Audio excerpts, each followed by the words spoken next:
Sean todos bienvenidos a una nueva edición de tu programa Legislación Tributaria. Hoy estaremos hablando de un tema muy importante, la zona franca y sobre todo la información que debemos conocer de este tema. Es por eso que hoy contamos con la presencia de invitadas especiales que nos ayudarán a conocer todo lo referente a la zona franca. No te muevas de tu asiento, quédate hasta el final del programa.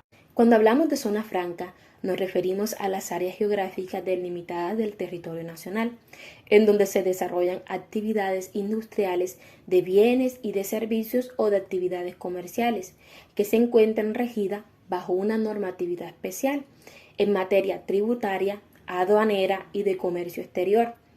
Es usual que cuando se habla de zona franca se confunda el concepto con aduanas, pero es muy importante tener claro que las zonas francas y las aduanas son conceptos totalmente diferentes.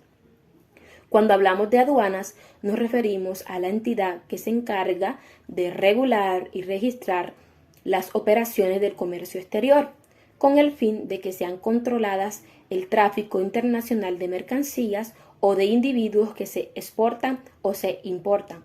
Además, se encarga de cobrar los impuestos establecidos a cada una de estas actividades, mientras que cuando hablamos de zonas francas nos referimos a los parques donde se encuentran múltiples empresas que desarrollan procesos industriales, comerciales o de servicio.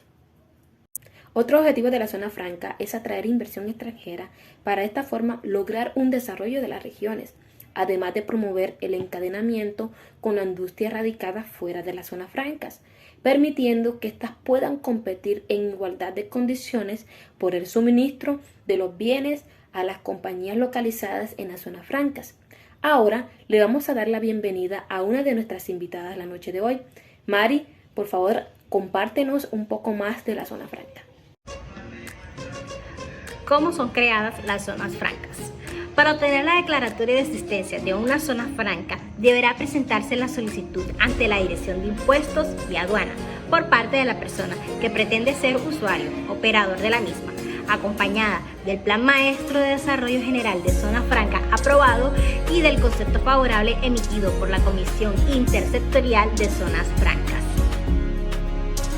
Hay dos tipos de zonas francas: zona franca permanente y zona franca permanente especial. En la zona franca permanente, para que sea declarada zona franca permanente, se debe constituir una nueva persona jurídica domiciliada en el país y acreditar su representación legal o establecer una sucursal de una sociedad extranjera legalizada de conformidad con el Código del Comercio.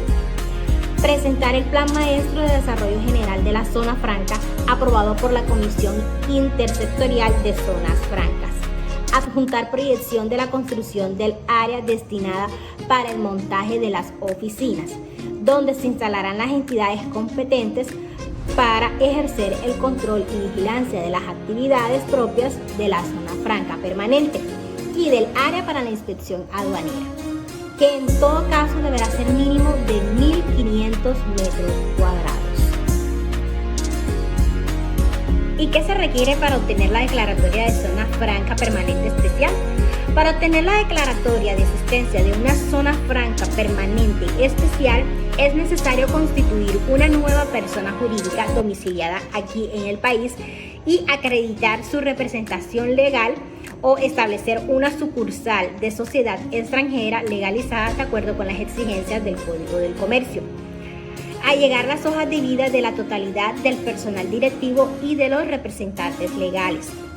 Presentar el Plan Maestro de Desarrollo General de la Zona Franca Permanente Especial aprobado por la Comisión Intersectorial de Zonas Francas. Allegar estudios de títulos de propiedad de los terrenos sobre los que se desarrollará físicamente el proyecto de la Zona Franca Permanente Especial. Adjuntar plano topográfico, fotográficos con la ubicación y delimitación precisa del área para la que se solicita la declaratoria y los linderos de la misma. Por último, presentar proyección de la construcción del área destinada para el montaje de las oficinas donde se instalarán las entidades competentes para ejercer el control y vigilancia de las actividades propias de zona franca permanente especial y del área de inspección aduanera. ¿Cuántas zonas francas están creadas en Colombia y cuál fue la primera en Colombia y en el mundo? A la fecha se encuentran en funcionamiento 11 zonas francas, repartidas en las siguientes ciudades y municipios: Barranquilla, Bogotá, Cali, Cartagena, Cúcuta, La Tebaida, Palmira, Río Negro, Santa Marta, Socorro. La primera zona franca en Colombia es la zona franca de Barranquilla. Fue creada en 1958, pero su centro industrial no fue inaugurado sino hasta 1973, luego de que por gestión de la Cámara de Comercio de Barranquilla se desarrollaran los estudios de factibilidad para su funcionamiento. ¿Cuál fue la primera zona franca en el mundo? Bueno, en la antigüedad, debido a que el comercio y el intercambio era el pan de cada día, se establecieron diversas zonas de libre comercio en puntos estratégicos y de acuerdo a las rutas por las cuales transitaba el comercio internacional, como lo fueron la zona libre de Gibraltar en 1704, Singapur en 1819 y Hong Kong en 1842. A finales del siglo XIX y después del siglo XX se comenzó a expandir la idea de estas zonas libres alrededor de Europa y después, años más tarde, alrededor del mundo. Se continuó con la creación de zonas libres, pero a finales de los años 50, cuando se introdujo en el mundo un nuevo concepto de zonas francas, no solo hacía referencia al comercio con otros países, sino que se incorporó la importancia en la generación de empleo y el desarrollo de las exportaciones manufactureras. La primera zona franca con este nuevo concepto fue establecida en Irlanda en 1959, zona libre de comercio moderna en Shannon, y fue tomada como modelo para otros espacios de comercio en diferentes países del mundo. Muchas gracias. Continuando con nuestra exposición, yo les voy a hablar de los usuarios y operadores existentes dentro de la zona franca.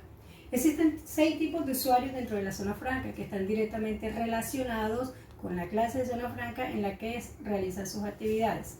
El primero que tenemos es el usuario operador, quien es el encargado de dirigir, administrar y supervisar la zona franca. O sea, podemos decir que el usuario operador es quien vigila y autoriza y supervisa los ingresos y salidas de mercancías dentro de la zona franca. Tenemos también el usuario industrial de bienes, que es la persona con la capacidad para producir, ensamblar y transformar bienes mediante la elaboración o procesamiento de materias primas o productos semi-elaborados.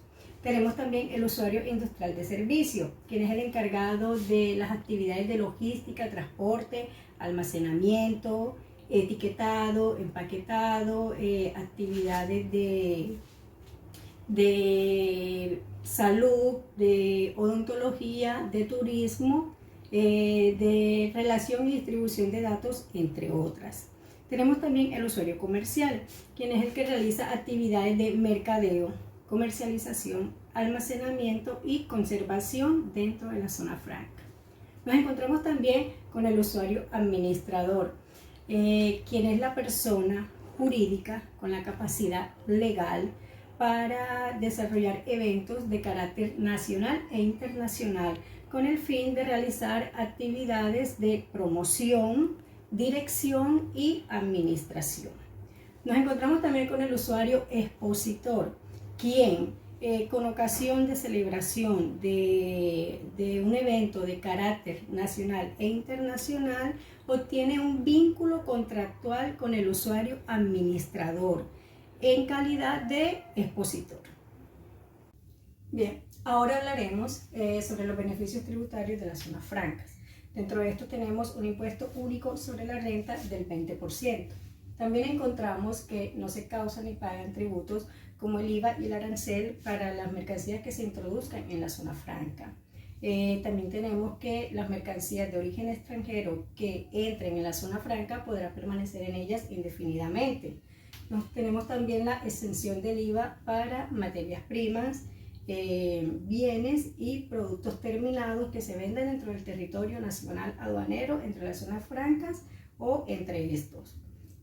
Ahora bien, con el nuevo gobierno Petro, anunciaron mediante una reunión con el ministro de Hacienda del gobierno entrante que se harán como unos reajustes, ¿sí? O se colocarán algunos requisitos en la próxima reforma tributaria para tomar en cuenta a estas empresas que están dentro de la zona franca.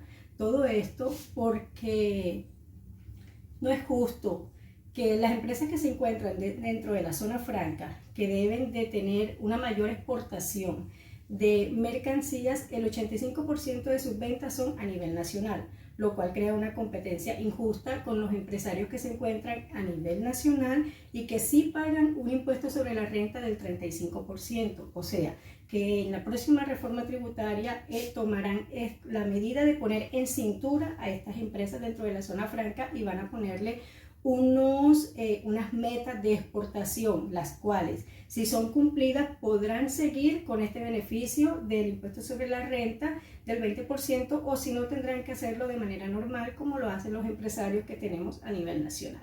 Muchas gracias. A continuación veremos cómo se puede perder la calidad de zona franca. Bueno, el ente regulador de las zonas francas, que es el Ministerio de Comercio, Industria y Turismo, ordenará al usuario operador declarar la pérdida de la calificación del usuario comercial de una zona franca permanente por cualquiera de las siguientes causales. Cuando se pierden las correspondientes autorizaciones, calidades y acreditaciones necesarias para el desarrollo de la actividad, exigidas por la autoridad competente que regule, controle o vigile la actividad correspondiente, por la disolución y liquidación de la persona jurídica.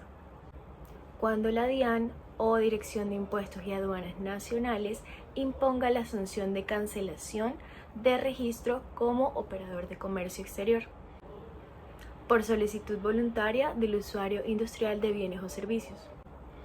Cuando por cualquier circunstancia se produzca la terminación de la concesión de los terrenos dados bajo esta modalidad de contrato. Y también muy importante, cuando se presente cese de actividades. Se entenderá que existe un cese de actividades cuando se presenta cualquiera de los siguientes eventos. Cuando el usuario se haya retirado de la respectiva zona franca. Cuando el usuario calificado no haya efectuado transacciones comerciales durante los últimos 6 meses o no pueda acreditar mediante documentos o facturas las respectivas transacciones, o no registre la realización de ninguna operación de ingreso o de salida. Y algo muy importante es que no se entenderá que existe un cese de actividades en las etapas preoperativas de la empresa. Y por último, también se puede entender que es un cese de actividades por orden de la autoridad competente que impida el desarrollo de la actividad mercantil o el desarrollo de la actividad para la cual fue calificado. Buenas noches. El día de hoy pues estaré informando un poco sobre las zonas francas del Atlántico y hablaré brevemente de cada una de ellas y la que más trascendencia tiene hasta este momento. En el Atlántico podemos encontrar tres tipos de zonas francas permanentes, las zonas francas permanentes especiales y las zonas francas transitorias. Bueno, son 3 zonas francas permanentes y hay 6 zonas francas permanentes especiales. Estas zonas cuentan con una economía diversificada, con fortalezas en los clústeres metamecánicos, logísticos, energéticos y de servicios empresariales, entre otros. De acuerdo a lo mencionado pues ya anteriormente, en estas zonas permanentes podemos encontrar múltiples compañías, las cuales se encuentran administradas por un operador y también son conocidas como parques industriales. Cabe mencionar que estas zonas francas deben estar completamente dotadas de una infraestructura necesaria para que allí se instalen pues todas las compañías que van a desarrollar actividades, ya sean de tipo industrial, de servicios o pues comerciales. Y estas son las siguientes: Bueno, está la zona franca La Cayena, con más de 10 años de experiencia en lo que el régimen franco respecta. Es una multisectorial en la cual hay 41 usuarios operando hasta este momento, de las cuales el 80% son industriales, es decir, que adelantan procesos de manufactura que generan un valor agregado, ¿cierto? Está la zona franca internacional del Atlántico, con más de 15 años de experiencia. Esta zona es un complejo, es una zona de conexión con el mundo, porque son diferentes los sectores que participan en las exportaciones, de tipo logístico, de carga líquida, metalmecánicos, de alimentos y bebidas, de confecciones, de construcciones, de calzado, farmacéuticos, entre otros. Y esta es la que tiene mucho más trascendencia, en este caso la zona franca Barranquilla. Esta, con más de 28 años de experiencia, es pionera en Colombia, cuenta con una extensión de 1 kilómetro cuadrado. Se encuentra ubicada en el corazón portuario de la ciudad de Barranquilla. Es una compuerta de interconexión con la sociedad portuaria regional de Barranquilla, pues lo que la convierte en la única zona franca de Colombia con un ingreso directo de puerto zona, permitiendo con esto un acceso ágil y seguro de la carga. Bueno, con el segundo tipo de zona franca, que en este caso son las zonas francas permanentes especiales o uniempresariales, en este tipo de zona se presta el espacio a una sola empresa, independientemente de su ubicación geográfica en donde se encuentre. Rige para estas los beneficios de zona franca. Estas empresas deben trabajar con proyectos que tengan un gran impacto social y también económico, en las cuales pueden encontrar compañías autorizadas para realizar tipo de actividades tipo industrial, de servicios, las cuales son 6 y son las siguientes: Celsia SASP, SSP, a una clínica Puerto Azul SA, Sociedad Portuaria Regional de Barranquilla SA, Siques Colombia SAS, Bitco Barranquilla International Company SA, Termium del Atlántico SAS. Y bueno, por último, pero no menos importante, el tercer tipo de zona franca, que son las zonas francas transitorias, que no son más que ferias, exposiciones, congresos y seminarios de carácter internacional, y se caracterizan principalmente porque son temporales. En general están conformados por centros de eventos, donde se ofrecen todo tipo de servicios necesarios para realizar, valga la redundancia, cualquier tipo de evento o exposición, incluyendo alimentación, bebida, vigilancia, aseo, bodegaje, organización, etc. Bueno, no siendo más, espero que esta información haya sido de gran ayuda para todos ustedes y nos vemos para un próximo video. Beneficios que se adquieren al ubicar una empresa en una zona franca. Beneficios tributarios. Las empresas instaladas en zonas francas pagan 40% menos en impuesto de renta, ya que la tasa nacional es del 33%, mientras que en estas zonas es del 20%. Las empresas pasan de tener una sobretasa de impuesto de renta del 4% a una del 0% en utilidades mayores a 800 millones de pesos. Están exentas del IVA para materias primas, insumos y bienes terminados o adquiridos en Colombia. Tienen 0% de IVA y 0% de arancel para mercancías que se introduzcan a la zona franca desde el extranjero. Las empresas deciden si monetizan o no sus divisas. Si lo hacen, deben cumplir con la legislación determinada por el Banco de la República. Pueden repatriar sus utilidades. Tienen acceso a financiación por parte de sus proveedores. Deberán informar al Banco de la República sobre el endeudamiento externo adquirido en un plazo de 6 meses contados desde la fecha del documento de transporte. Las ventas de mercancías extranjeras entre los usuarios de zona franca no causan el IVA, ya que teóricamente no han ingresado a Colombia. Cuentan con la posibilidad de vender al territorio nacional los servicios o bienes sin cuota ni restricciones ni nacionalización de la mercancía, ni pago de tributos aduaneros. Están eximidos del pago del impuesto de remesa del 7% sobre giros internacionales. Beneficios aduaneros. Las empresas cuentan con una base gravable más favorable en la importación de los bienes producidos dentro de la zona franca. Pagan una tasa menor en derechos de importación de los bienes elaborados en zona franca. Pueden tener procesos parciales de producción con empresas en el país y cuentan con almacenamiento ilimitado de mercancías sin pago de impuestos de nacionalización ni IVA. Cuentan con beneficios de nacionalización parcial de las materias primas o productos terminados. Pueden verificar sus inventarios antes de la nacionalización y pagar solo por los bienes para la venta. Las mercancías elaboradas o transformadas allí se consideran nacionales y se tratan como tal. Beneficios de comercio exterior. Cuentan con la asesoría de funcionarios de la DIAN, quienes los atenderán sobre temas de comercio exterior.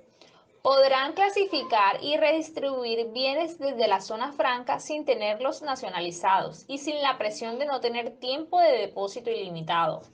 Pueden usar la distribución logística internacional para toda América desde nuestro país. Utilizan el libre movimiento de mercancías provenientes de zonas francas a los depósitos francos y puertos. Decreto 383 de 2007, artículo 1. Infracciones aduaneras de los usuarios operadores de las zonas francas y sanciones aplicables. Estas se dividen en 3 rangos: gravísimas, graves y leves. En las gravísimas encontramos las siguientes: obtener por medios irregulares su autorización como usuario operador de la zona franca. La sanción será de cancelación de la autorización. Cambiar o sustraer mercancías que se encuentren en sus instalaciones. Permitir la salida de mercancías hacia el resto del territorio aduanero nacional sin el cumplimiento de los requisitos y formalidades establecidos por las normas aduaneras. Realizar las actividades de zonas francas sin obtener aprobación de la garantía por parte de la Dirección de Impuestos y Aduanas Nacionales. No declarar la pérdida de la calificación de los usuarios industriales de bienes, industriales de servicios y usuarios comerciales como se susciten en las causales previstas en el artículo 393-27. No contratar la auditoría externa en los términos establecidos en el artículo 393-17 del presente decreto. La sanción aplicable será de multa equivalente a 50 salarios mínimos legales mensuales vigentes. Graves. Permitir el ingreso de mercancías de procedencia extranjera a los recintos de zona franca permanentes cuyo documento de transporte no esté consignado o endosado a un usuario industrial de bienes o de servicios o usuarios comerciales. Permitir el ingreso de mercancías en libre disposición o con disposición restringida a los recintos de la zona franca sin el cumplimiento de los requisitos previstos en las normas aduaneras. Permitir la salida de mercancías al exterior sin el cumplimiento de los requisitos y formalidades establecidos por las normas aduaneras. No informar a la autoridad aduanera las inconsistencias encontradas entre los datos consignados en la planilla de envío y la mercancía recibida o adulteraciones en dicho documento o sobre el mal estado o roturas detectados en los empaques, embalajes y precintos aduaneros o cuando la entrega se produzca fuera de los términos previstos en el artículo 113 del presente decreto. No reportar a la autoridad aduanera la información relacionada con la recepción de las mercancías entregadas por el transportador. No expedir o expedir con inexactitudes, errores u omisiones el certificado de integración de las materias primas e insumos nacionales y extranjeros utilizados en la elaboración y transformación de mercancías en la zona franca, cuando dichos errores, inexactitudes u omisiones impliquen una menor base gravable para efectos de la liquidación de los tributos aduaneros a que se refiere el artículo 400 del presente decreto. Incurrir en error o inexactitud en la información entregada a la autoridad aduanera, cuando dichos errores o inexactitudes se refieren al peso, tratándose de mercancía a granel y cantidad de las mercancías. No llevar los registros de la entrada y salida de mercancía de la zona franca conforme a los requerimientos y condiciones señaladas por la Dirección de Impuestos y Aduanas Nacionales. No informar por escritos a la autoridad aduanera a más tardar dentro de los 3 días siguientes a la ocurrencia del hecho o de su detención sobre el hurto, pérdida o sustracción de las mercancías sujetas a control aduanero de los recintos de la zona franca. Destruir mercancías sin contar con la presencia de la autoridad aduanera. La sanción aplicable será de multa equivalente a 20 salarios mínimos legales vigentes por cada infracción. La falta prevista en el numeral 2.9 se aplicará a la sanción prevista en el artículo 503 del presente decreto cuando con ocasión de la sustracción de la mercancía no sea susceptible de ser aprehendida. Leves. No disponer de las áreas necesarias para realizar la inspección física de las mercancías y demás actuaciones aduaneras. Impedir u obstaculizar la práctica de las diligencias ordenadas por la Dirección de Impuestos y Aduanas Nacionales. No contar con los equipos de seguridad, de cómputo y de comunicaciones que la autoridad aduanera establezca para efectos de su conexión al sistema informático aduanero. Sanciones que se podrán incurrir al llevar a cabo algunas de las infracciones anteriormente mencionadas. Los usuarios de zonas francas que incumplan algunas de las obligaciones a su cargo les serán aplicables por parte del Ministerio de Comercio, Industria y Turismo las siguientes sanciones. Amonestaciones. El Ministerio de Comercio, Industria y Turismo enviará comunicación identificando los hechos u omisiones, señalando la norma vulnerada y solicitando las explicaciones correspondientes, para lo cual se otorgará el término de un mes. Se contemplan para el incumplimiento de obligaciones formales multas. En general se establecen multas de 200 unidades de valor tributario, VT, pérdida de la declaratoria de existencia, cancelación de la autorización como usuario operador y pérdida de la calificación como usuario industrial o comercial.